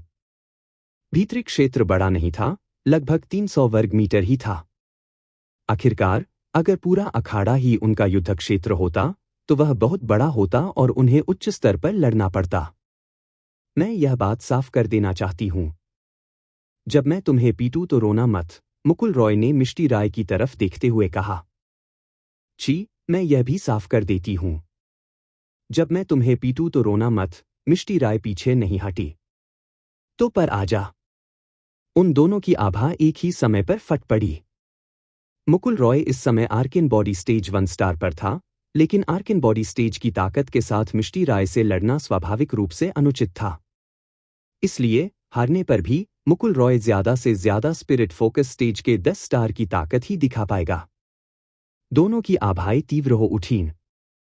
उनकी आभाओं के प्रभाव में उनके बाल और कपड़े बेतहाशा लहराने लगे। अखाड़ा रेत से भर गया। केवल उनकी आभाएं ही उनके चारों ओर की रेत को उड़ाने के लिए काफी थीं। Swish swish. अगले ही पल, दोनों एक साथ आगे बढ़े और एक दूसरे की ओर दौड़ पड़े। उन्होंने किसी भी प्रकार की मार्शल आर्ट तकनीक या तात्विक शक्तियों का उपयोग नहीं किया। वे पूरी तरह से आमने सामने की लड़ाई में एक दूसरे की युद्ध क्षमताओं का परीक्षण कर रहे थे। मिष्टी राय कद में छोटी हो सकती है, लेकिन उसके हमले आश्चर्यजनक रूप से तीखे थे। मुकुल रॉय ने पहले भी मिष्टी राय को डीप हान घाटी में लड़ते देखा था, लेकिन तब वह केवल मार्शल आर्ट तकनीकों और मौलिक शक्तियों का ही इस्तेमाल कर पाती थी। बबलू सिंह और बाकी लोग ही राक्षसों से लड़ रहे थे। मिष्टी राय का काम सिर्फ सबकी निगरानी और सुरक्षा करना था। इसलिए, यह पहली बार था जब मुकुल रॉय ने मिष्टी राय की असली युद्ध क्षमता देखी। वह बहुत मजबूत थी। इतनी शक्तिशाली कि मुकुल रॉय की कल्पना भी परे थी। मुकुल रॉय को यह भी नहीं पता था कि यह छोटी लड़की 10 साल से अधिक जी चुकी है। वह सब कुछ जानती थी, उसका स्तर ऊंचा था और उसकी युद्ध क्षमता इतनी प्रबल थी। इसके अलावा, उसके हमलों की तीक्ष्णता किसी ऐसे असली मार्शल आर्टिस्ट जैसी थी जो हर दिन जंगली जानवरों का सामना करता हो। यह कहना कोई अतिशयोक्ति नहीं होगी कि मुकुल रॉय को लगा कि मिष्टी राय के हमलों की तीक्ष्णता निशा कौशिक के हमलों से कुछ खास खराब नहीं थी। क्या यह संभव था? यह बेहद चौंकाने वाला था। शक्ति यादव और सान्या कपूर ऊंची जगह पर खड़े होकर युद्ध देख रहे थे। दोनों के हमले बेहद तेज थे और किसी ने भी दूसरे को सांस लेने का मौका नहीं दिया। ऐसा लग रहा था मानो जो भी एक पल के लिए सांस लेने की कोशिश करेगा, वह हार जाएगा। दादा मियाओ, आपके अनुसार कौन जीतेगा? सान्या कपूर ने उत्सुकता से पूछा। लड़ाई देखते हुए शक्ति यादव मुस्कुराया। अगर वह अपनी मार्शल आर्ट तकनीकों का इस्तेमाल नहीं करता है, तो भी मुकुल रॉय लिटिल मिष्टी से बेहतर है। लिटिल मिष्टी ने उसकी विरासत स्वीकार कर ली, लेकिन फिर भी वह मुकुल रॉय को हरा नहीं सकती। सान्या कपूर ने आश्चर्य का भाव प्रकट किया। शक्ति यादव ने सिर हिलाया। आखिरकार, लिटिल मिष्टी ने बबलू सिंह और अन्य लोगों की तरह कई बार लड़ाई नहीं लड़ी है। लेकिन मैं इस स्तर से पहले ही बहुत संतुष्ट हूं। जहां तक मुकुल रॉय की बात है। शक्ति यादव ने मैदान पर चल रही लड़ाई को देखा और बुदबुदाया, बहुत ही असामान्य। यह निश्चित रूप से अकादमी में प्रशिक्षित होने वाला युवक नहीं है। इसके अलावा, उसकी मुक्केबाजी की तकनीक और शारीरिक हावभाव, ये सब मैंने पहले कभी नहीं देखे। यह युवक बहुत ही अनोखा है। जब समय आएगा और हम देखेंगे कि वह कैसे विकसित होता है, तो शायद वह। शक्ति यादव ने अपना वाक्य पूरा नहीं किया। दादा मियाओ, क्या आप कह रहे हैं कि मुकुल रॉय अक्सर राक्षसी पशु क्षेत्र में अभ्यास करता है? शक्ति यादव ने सिर हिलाया। शायद। उसकी युद्ध क्षमता बहुत प्रबल है, और यह कोई साधारण मार्शल आर्ट नहीं है। यह वर्षों के युद्ध प्रशिक्षण का परिणाम होना चाहिए। इसीलिए मुझे इस युवक से बहुत उम्मीदें हैं। तो फिर मुकुल रॉय निश्चित रूप से यह दौड़ जीत जाएगी। शक्ति यादव ने सिर हिलाया। जरूरी नहीं। अगर लिटिल मिष्टी अपनी मार्शल आर्ट तकनीकों का इस्तेमाल नहीं करती है तो शायद वह मुकुल रॉय की प्रतिद्वंदी नहीं होगी।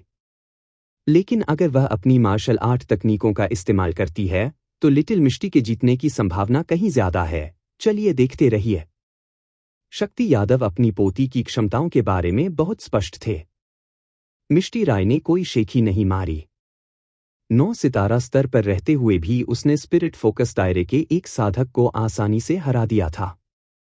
यह शेखी नहीं बल्कि एक सच्चाई थी।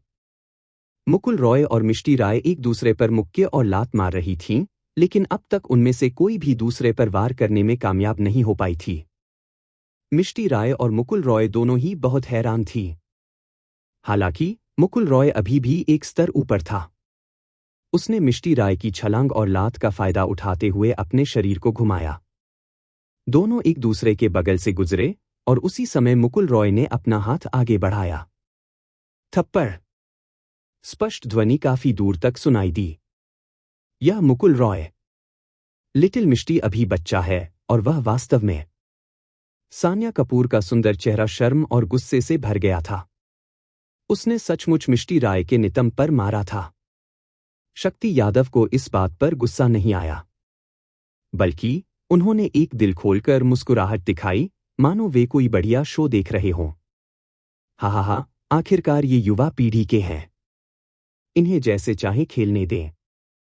हालांकि इस चाल में लिटिल मिष्टी पूरी तरह हार गई है। अगर मुकुल रॉय अभी तैयार होती तो लिटिल मिष्टी असली लड़ाई में मर जाती। शक्ति यादव का चेहरा फिर से गंभीर हो गया और उन्होंने कहा, लड़ाई में हवा में रहना सबसे बड़ी वर्जनाओं में से एक है। कभी कभी यह बहुत प्रभावी हो सकता है, लेकिन ज्यादातर समय जब शरीर हवा में होता है तो उसमें सबसे ज्यादा खामियां होती हैं। मुकुल रॉय ने इसे बहुत अच्छे से निभाया। लिटिल मिष्टी का युद्ध अनुभव अभी भी उसके जितना अच्छा नहीं है। इसी क्षण मिष्टी राय जमीन पर गिर पड़ी और उसे अपने नितंबों में तेज जलन महसूस हुई। उसका छोटा सा चेहरा इतना लाल हो गया था कि ऐसा लग रहा था जैसे खून निकलने वाला हो। वह शर्मिंदा और गुस्से में थी। मिष्टी राय ने मुकुल रॉय की ओर इशारा करते हुए कहा, तुम। कुछ सेकंड बाद वह केवल तुम ही कह सकी। मैं क्या? मुकुल रॉय को लगा कि उसने अभी अभी बहुत ज्यादा ताकत लगा दी है। उसकी हथेली में भी थोड़ी सी तकलीफ हो रही थी। तो मिष्टी राय के नितंबों का क्या हाल होगा? टिंग। मिष्टी राय के नितंब पर सफलतापूर्वक प्रहार किया। कमीने आदमी का मूल्य +5 लाख। टिंग। मिष्टी राय की शर्मिंदगी महसूस हुई। कमीने आदमी का मूल्य +20,000। टिंग। मिष्टी राय का गुस्सा महसूस हुआ। कमीने आदमी की कीमत +10,000। टिंग। मिष्टी राय की आपके प्रति अनुकूलता -10। टिंग। मिष्टी राय की आपके प्रति अनुकूलता +10। मुकुल रॉय। पल भर में उसकी स्कम्बैग मैन वैल्यू 5 लाख से भी ज्यादा बढ़ गई। लेकिन मुकुल रॉय के लिए अभी 5 लाख काफी नहीं थे। यहां तक कि 5 लाख भी बहुत कम थे। लेकिन ये सब क्या था? 10 अंक घटने के बाद उसकी लोकप्रियता वापस कैसे बढ़ गई? यह इसीलिए कहा जाता था कि स्त्री का हृदय समुद्र की गहराई में पड़ी सुई के समान होता है। भला कौन जान सकता है कि वे क्या सोच रही हैं? बस आप इंतजार कीजिए, बस तुम इंतजार करो। मिष्टी राय के कोमल शरीर के चारों ओर हवा का तेज झोंका आया। हे। इतनी जोर से फूंक मत मारो। यह रेत का मैदान है, यहां बहुत धूल उड़ती है। मुकुल रॉय ने अपने सामने की धूल को देखा और उसका मुंह खुला का खुला रह गया। उन्हें धूल भरे अखाड़े में क्यों लड़ना पड़ा? हवा का प्रभाव पड़ते ही तो मानो रेत का तूफान आ गया। जी हां, इस समय मुकुल रॉय को मिष्टी राय की आकृति स्पष्ट रूप से दिखाई नहीं दे रही थी। हवा में विस्फोट हुआ और धूल भर गई। लेकिन इस दृश्य के दृश्य प्रभाव ने मुकुल रॉय को यह महसूस कराया कि मिष्टी राय बहुत शक्तिशाली थी। बवंडर बिखरे बादल। सामने से मिष्टी राय की कोमल आवाज आई। तभी मुकुल रॉय को अपने ऊपर हवा का एक झोंका महसूस हुआ। हवा का हर झोंका तलवार की आभा की तरह तेज था। यह बहुत शक्तिशाली था। मारक क्षमता के मामले में यह निशा कौशिक के हमले से कहीं अधिक शक्तिशाली था। यह शायद पृथ्वी श्रेणी के कौशल की शक्ति के करीब है। पृथ्वी स्तर की कौशल शक्ति बहुत प्रबल थी। यह भी देखा जा सकता था कि मुकुल रॉय द्वारा मारे जाने के बाद मिष्टी राय थोड़ी नाराज थी। विशेषता का आदान प्रदान करो, रक्षा करो। मुकुल रॉय ने बिना किसी झिझक के 50,000 स्कमबैक पॉइंट्स का इस्तेमाल करके डबल डिफेंस एट्रीब्यूट हासिल कर लिया। पहले शायद मुकुल रॉय 50,000 स्कमबैक पॉइंट्स खर्च करने को तैयार नहीं होता, लेकिन अब इस लड़की के नितंबों पर वार करने के बाद उसके पास 500,000 स्कमबैक पॉइंट्स हो गए थे। तो स्कमबैक पॉइंट्स हासिल करना उसके लिए वाकई काफी आसान था। मुकुल रॉय ने इसे बहुत ज्यादा महत्व नहीं दिया। फिर मुकुल रॉय ने मिष्टी राय के हमले को रोकने के लिए अपनी आभा का प्रयोग किया। हालांकि उसकी रक्षात्मक आभा स्पिरिट कंडेंसेशन दायरे में प्रतीत होती थी, फिर भी वह स्पिरिट कंडेंसेशन दायरे में ही थी। हालांकि सिस्टम से प्राप्त दोहरी सुरक्षा के कारण उसकी रक्षात्मक शक्ति भी दोगुनी हो गई। मुकुल रॉय की शारीरिक शक्ति न केवल अस्थायी रूप से दोगुनी हुई, बल्कि उसकी शारीरिक क्षमता भी दोगुनी हो गई। ओह! सुहानी मियाओं का व्हर्लविंड एक अर्थ रैंक 1 स्टार स्किल है। यह बच्ची शक्ति यादव ने देखा कि मुकुल रॉय ने अपनी शक्ति का प्रयोग करके लड़ने का विकल्प नहीं चुना। तर्कसंगत रूप से यदि वे वज्र शक्ति का प्रयोग करते तो मुकुल रॉय निश्चित रूप से जीत जाता, लेकिन उसने ऐसा नहीं किया। इसके बजाय उसने बचाव करना चुना। वह चुपचाप मार खा रहा था। अर्थ रैंक 1 स्टार स्किल से उसी स्तर पर बचाव किया जा सकता है, लेकिन वह निश्चित रूप से घायल हो जाएगा। मुकुल रॉय को अपने ऊपर उमड़ती हुई शक्ति का एहसास हो रहा था। वायु तत्व की विनाशकारी शक्ति बिल्कुल भी कमजोर नहीं थी। हालांकि मुकुल रॉय अपनी दोहरी रक्षा क्षमता से इसे रोक सकता था। उन्होंने पंचगत खगोलीय घटना का उपयोग करना क्यों नहीं चुना? सीधी सी बात है, इसमें बहुत अधिक आध्यात्मिक ऊर्जा खर्च होती है। उदाहरण के लिए, मिष्टी राय की कला में बहुत अधिक आध्यात्मिक ऊर्जा खर्च होती है। जब बहुत अधिक आध्यात्मिक ऊर्जा खर्च होती है, तो यह बहुत खतरनाक हो सकता है। धूल छंटने के बाद मुकुल रॉय वहां बिल्कुल सुरक्षित खड़ा था। उसने शांति से अपने शरीर से धूल झाड़ी और उस पर फूंक भी मारी। यह देखकर मिष्टी राय ने भौहें चढ़ा लीं। उसने इसे कैसे रोका? उसे मुकुल रॉय द्वारा किसी भी कौशल का उपयोग करने का एहसास नहीं हुआ। शक्ति यादव की आंखों में चमक आ गई। कितना मजबूत बचाव है! उसने अपनी रक्षा क्षमता बढ़ाने के लिए किस कौशल का उपयोग किया? हम्फ, तुम मुझे गुस्सा दिला रहे हो। मिष्टी राय का खूबसूरत चेहरा जम गया। फिर वह प्रकाश की किरण में बदल गई और मुकुल रॉय की ओर दौड़ पड़ी। बिल्कुल सही, वह हारना नहीं चाहती थी। वह मुकुल रॉय का सीधे सामना करना चाहता था। लेकिन इस बार मिष्टी राय की रफ्तार इतनी तेज थी कि मुकुल रॉय भी चकित रह गया।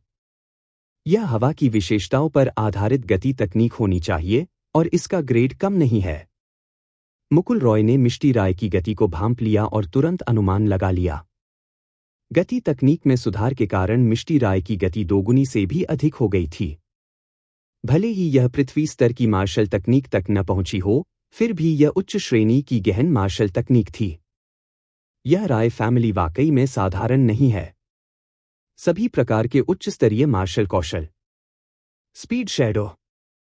स्पीड शैडो मुकुल रॉय की चलने की गति को 20% तक बढ़ा सकता था। यह देखने में ज्यादा नहीं लगता था, लेकिन इसी आधार पर मुकुल रॉय ने एक बार फिर स्कम पॉइंट्स का इस्तेमाल करके एजिलिटी हासिल की और उसे 100% तक बढ़ा लिया। मुकुल रॉय की गति में वृद्धि मिष्टी राय की गति से कम नहीं थी। इतनी तेजी! मिष्टी राय भी हैरान थी। वह वायु तत्व की थी। मार्शल आर्ट और वायु तत्व के कारण वह बहुत तेज थी। लेकिन मुकुल रॉय बिजली तत्व का था। वह इतना तेज कैसे हो सकता था? क्या यह भी एक गति तकनीक थी? लेकिन क्या गति तकनीकों का उपयोग आमतौर पर केवल वायु तत्व के मार्शल आर्टिस्ट ही कर पाते थे? क्या वे इसे सक्रिय करने के लिए आमतौर पर वायु तत्व पर निर्भर नहीं रहते थे? कितना दिलचस्प नौजवान है। शक्ति यादव की दिलचस्पी भी मुकुल रॉय में बढ़ती जा रही थी। मंच पर उन दोनों की आकृतियां प्रकाश की दो किरणों की तरह थीं। हर बार जब वे टकरातीं, तो ऐसा लगता जैसे प्रकाश की दो किरणें आपस में टकरा रही हों। फिर एक और टक्कर होती। एक सेकंड में वे कई बार टकरा सकती थीं। कल्पना कीजिए कि वे दोनों कितनी तेज गति से चल रही होंगी। लेकिन वायु तत्व तो वायु तत्व ही था। मार्शल आर्ट में सुधार के अलावा मिष्टी राय की गति स्वाभाविक रूप से मुकुल रॉय से कहीं अधिक तेज थी। उसकी परछाई भी देखी जा सकती थी। लेकिन मुकुल रॉय की इस बढ़त का अभी तक इस्तेमाल नहीं किया गया था। जी